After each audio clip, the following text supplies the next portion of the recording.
मी ही बातमी वाचली आणि ती इतकी हर्टफुल होती. बीड मधील हत्या प्रकरणात आता प्राजक्ता माळींचंही नाव जोडलं जात आहे. काय संबंध, काय दोन गोष्टींचा?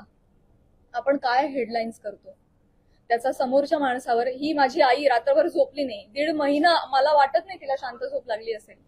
एक कमेंट नाही जी यांनी वाचली नाही. हा माझा भाऊ, यांनी सोशल मीडिया बंद करून टाकला, सगळे अकाउंट्स डिलीट केले. आज हा प्रसंग फक्त माझ्याशी निगडीत राहिलेला नाहीये, हा माझ्या कुटुंबावर त्याचा परिणाम होतोय आणि अत्यंत वाईट परिणाम होतोय.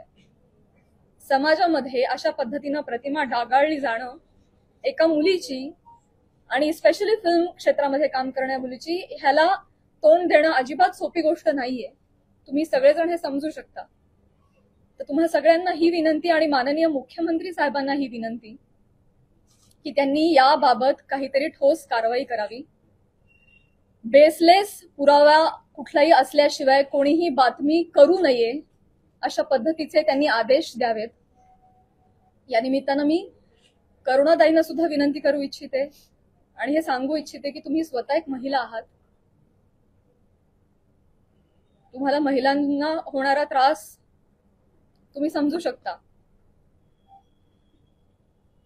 या पुरुष प्रधान संस्कृतीमध्ये जर महिलाच महिलांच्या पाठीशी उभ्या नाही राहिल्या आणि चिखलफेक करत राहिल्या तर कसं होणार?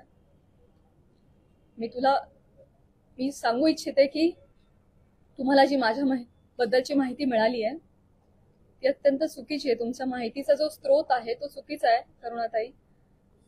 आणि आय एम शुअर की इथून पुढे तुम्ही कुठल्याही गोष्टीची खातरजमा केल्याशिवाय, शहानिशा केल्याशिवाय तुम्ही असं वक्तव्य करणार नाही आणि महिलांच्या बाबतीत तुम्ही देखील संवेदनशील राहाल अशी मी खात्री बाळगते आणि ही मी तुम्हाला विनंती करते.